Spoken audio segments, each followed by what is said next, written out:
Hey, what's going on, guys? Mr. Skater here, bringing you another episode of Black Ops 2 Armory Analysis, and I haven't done one of these in quite a while, actually. It kind of felt cool going back in and doing all the analyzing and all that kind of stuff. But anyway, this week, we're going to be taking a look at the Bouncing Betty versus the Claymore, and everything about them, their detonation times, their ranges, everything that you guys need to know about them. So let's just get started. As you can see right here, we got a little comparison with the Bouncing Betty and Claymore, like little comparison back to back. So both are motion detonated. Pretty obvious.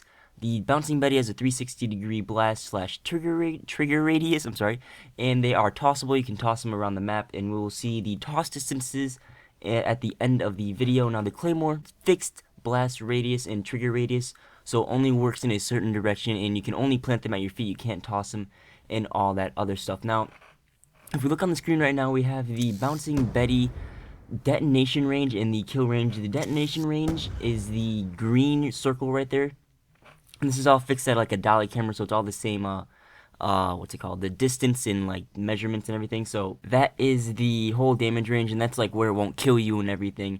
It's a whole 360-degree radius, so it's the same all the way around. I forgot to put the Betty right in the middle of the circle. I'm sorry about that, but the whole like from the middle of the circle to the end is the whole damage range. And then when it will kill you is anywhere inside the red circle. At the end of it is where the Betty will kill you, no matter what, and all that other stuff. Now if we move on to the Claymore, as you can see right here, the Claymore is right at the end of the little meeting circles of the, like in the middle of the circle, you know what I'm talking about. But the detonation range is at the end of the green circle, or half circle, whatever you want to call that, the pie, I don't know. And then that's the whole like damage one will just deal damage to you, and then the red again is where it will kill you.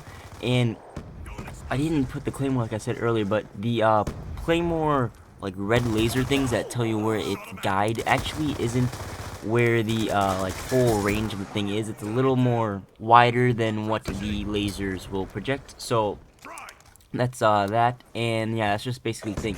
So the detonation times for the Bouncing Betty and the Claymore. The Bouncing Betty has a detonation time of 1.3 seconds. As soon as you hear that thing click and go bloop, and then it shoots up in the air and detonates, it's a 1.3 second time.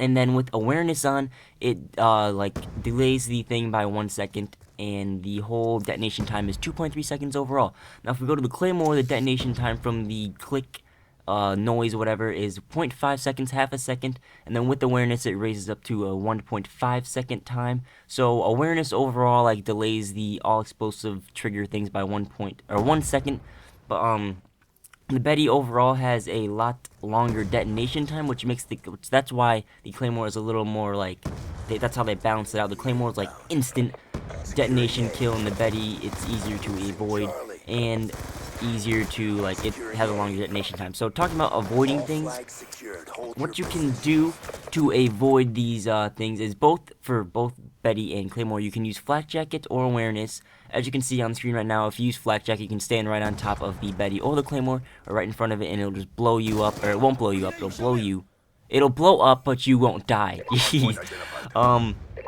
Now ways to avoid the Betty is by crouching or proning. Now people think that, or some people think, I thought, if you just crouch and walk by the Betty that it won't go off, but actually it will. You won't die because you're crouched or prone or whatever, or you're crouched, but if you're proning, crawling by, or you're crouched walking by, it will detonate, but you just won't die if you crouch or prone. Now you can also dolphin dive past the Betty. You will get a little damage, but you can still survive that if you do that, as you saw on the screen right now. And with lightweight, with some weapons, you can sprint past the Betty if you have lightweight on. You can do it with like the submachine guns, the combat knife, the pistols, all those lightweight weapons. And you can't do it with the assault rifles, the snipers, the I don't know about the shotguns. I don't know why I didn't test that. But you can't do it with what's the other thing? The snipers and the LMGs. You cannot sprint past it with lightweight with that. Only the lightweight weapons. Now to avoid the Claymore, there's very few ways you can do that using flak jacket and awareness as before. And basically you can't really avoid them. Sometimes you can sprint past it if you're working at some angles. I don't know, like sometimes, you know, like maybe lag, or I don't know if this is just like a glitch with the Claymores, but you can sprint past them, and sometimes you survive, maybe you get a little damage or whatnot. But sometimes when I sprint past them with and without lightweight, you would, like, at an angle, not running head onto it, but at some angle you can make it sometimes, and sometimes you can't. So I don't know what's up with that. But yeah, that's how you can avoid the Claymores. There's not really that many ways. Now with the Betties, the last thing about them is how long you can toss them. As you can see on this chart right here, I'm standing at that little red line on carrier, and I just toss them standing still. That's how far you can toss it. Yeah, that's that. Now, if you walk, you're just walking normally, and then you let your Betty toss in the air. It actually flies out to about that far, which is actually kind of cool. I usually thought if you had to sprint jump, that your nades or anything would go faster, but I guess if you farther. But I guess if you walk and just toss them, they do go farther too. Now, if you do sprint, jump, and toss, as you can see, the Betty flies about that far. It's a little farther than the walk toss, but I mean, yeah. So the last thing I got to talk about both Betties and Claymores is having more, or how many you can have out at a time. So if you're using Scavenger or Danger Close, you can have 2.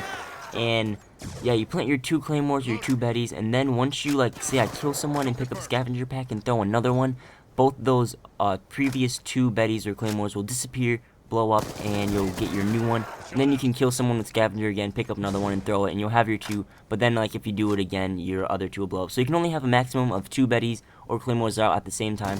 And then once you get another one out, they will both blow up and reset themselves. So that's all I got for the Betties and Claymores. Hopefully you guys enjoyed that. Personally, I would use Betties over Claymores because I think Betties are more, they're easily avoidable, but I think they're more, I don't know, I just like them better. Claymores are more for, like, controlling an area, using for a certain spot, like doors, or if you want to control an area, camp, or whatever you want to do. Betties are more for, like, open, I don't know.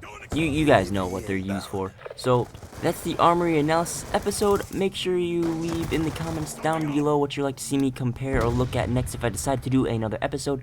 And I hope you guys enjoyed. And as always, guys, I'm Sinister Skater. And I'll see you guys on the next video. Peace out.